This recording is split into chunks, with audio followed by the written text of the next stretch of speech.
Guys, just imagine.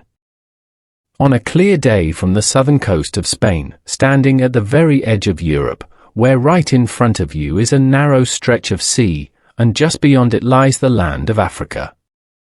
2 continents, 2 worlds. On one side, Europe with its dazzling modern cities. On the other, Africa with ancient landscapes filled with mysteries that have endured for centuries. But here's the question. With these 2 continents so close, why has no bridge ever been built to connect them? The answer will shock you. This is where our mystery begins. The Mediterranean Sea touches 3 continents: Europe, Africa, and Asia. But here's the catch. This sea is actually landlocked. It doesn't have any natural outlet to the open ocean. There's only one natural gateway connecting it to the rest of the world. The Strait of Gibraltar, between Spain in Europe and Morocco in Africa. At its narrowest point, it's only about 14 kilometers, or just over 8.9 miles of water. This is the only passage where the waters of the Mediterranean flow out into the Atlantic Ocean. Which means, no matter where you are inside the Mediterranean, whether it's the coast of Italy, Greece, Egypt, or Turkey, the only way out to the Atlantic is through the Strait of Gibraltar. There's also one small artificial connection. The Suez Canal in Egypt. It links the Mediterranean to the Red Sea, and onward to the Arabian Sea and from there to the Indian Ocean. But remember, that's a man-made canal, not a natural outlet. For centuries, engineers and rulers have dreamed of connecting these 2 continents with a single, unbroken line of steel and concrete. So why hasn't it happened? The answer is buried deep beneath the waves, in a place where the planet itself seems to be fighting back. We're talking about water nearly a kilometer deep, violent currents that can tear steel apart, and the very ground moving beneath the sea. This isn't just a difficult engineering project. For a long time, it's been an impossible one. The dream of linking Europe and Africa isn't some New Age fantasy. People have been seriously talking about it for over a century, with Spain and Morocco formally agreeing to study it back in 1979. On paper, the logic is a no-brainer. A bridge or tunnel would revolutionize trade and travel. Imagine cutting the 12-hour slog by car and ferry between Madrid and Casablanca down to just 5.5 hours on a high-speed train. It would create a powerful economic corridor, uniting 2 massive markets.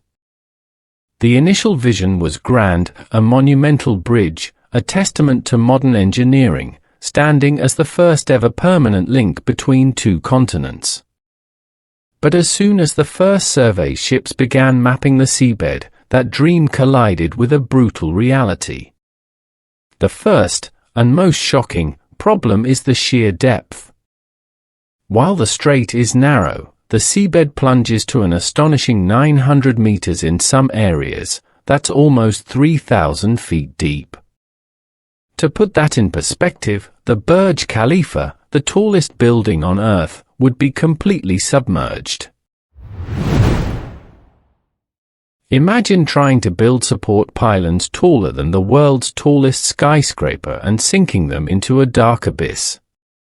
For comparison, the Channel Tunnel sits in water that's only about 180 meters deep at its max. The Strait of Gibraltar is nearly 5 times deeper. Building bridge supports at that depth is an engineering nightmare. The water pressure is immense, but the real issue is what's at the bottom. It isn't solid rock. Geological surveys revealed it's made of unstable, soft sediments and shifting channels of clay. Trying to anchor a structure weighing millions of tons on that would be like building a skyscraper on a foundation of mud. The towers would sink or shift, guaranteeing a catastrophic failure. So, the beautiful vision of a majestic suspension bridge was the first casualty of the strait's brutal geology. The foundation simply had nowhere to go.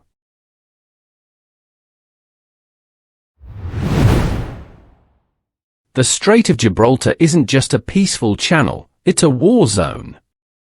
Here, two massive bodies of water collide. The cold, heavy Atlantic and the warm, salty Mediterranean. Deep below, the Atlantic water rushes east, while near the surface, the Mediterranean pushes west. That means two layers of powerful currents slamming into each other. Non-stop. Any bridge here would be torn apart. It's like standing between two highways, with traffic blasting from both sides, forever. And the surface? Even worse. Crazy winds. Monster waves. Unstable seabed. Engineers realized this place doesn't want a bridge. Nature itself would destroy it. So, they got creative. What if it floats? They proposed a floating bridge, even an underwater tunnel tied with cables. Cool ideas, until you realize those same currents could snap the cables like strings. Every plan failed. But the most terrifying challenge wasn't in the water. It was under the earth itself. The Strait of Gibraltar isn't just where two seas meet. It's where two continents collide. Right beneath it, the African and Eurasian tectonic plates are locked in a non-stop, slow-motion crash. That's right. The ground here moves. The Azores-Gibraltar fault runs straight through the strait, shaking the region with constant tremors. Now imagine building a bridge here. Half of it on Africa, half on Europe. And both sides are literally drifting apart. One big quake, and the bridge wouldn't just shake. It'd rip in half. Sure, we can make earthquake-resistant buildings. But a 13-kilometer bridge between two moving continents? That's not engineering, that's madness. By the 1990s, even Spain and Morocco agreed. A bridge wasn't just hard, it was impossible. So, if you can't go over it, maybe you go under it. When the bridge dream collapsed, engineers said, "All right, what if we go under?" The idea, a massive underwater tunnel linking Europe and Africa. Sounds simple, right? Nope. This is the Strait of Gibraltar. The seabed here is wild, soft clay, crushing pressure, and earthquakes waiting to happen. Even the Lizzie route goes 475 meters deep. One of the deepest tunnels ever. And if that's not crazy enough, it sits right on a fault line. So, the tunnel has to bend and flex when the earth shakes. Like a giant metal slinky under the ocean. 2 train tunnels, 1 service tunnel, and a cost that could hit 15 billion euros. It's so extreme, the project's been on pause for decades.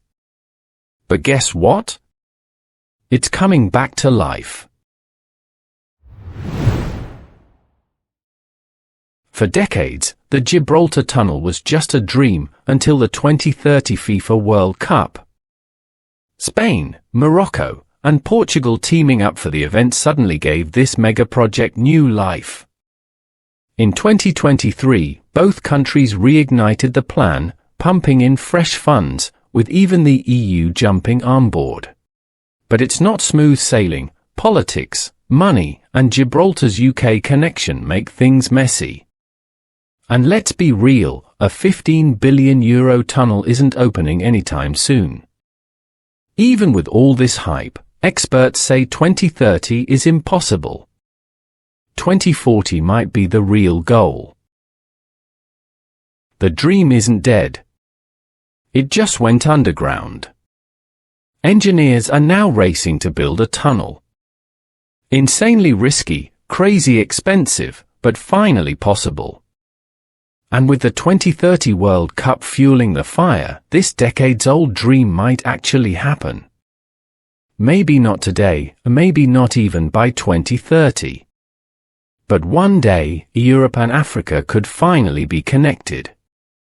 If you loved geeking out over this impossible engineering project, be sure to like, subscribe, and hit that notification bell so you don't miss our next deep dive. Let us know in the comments what other mega projects you'd like us to cover. Thanks for watching.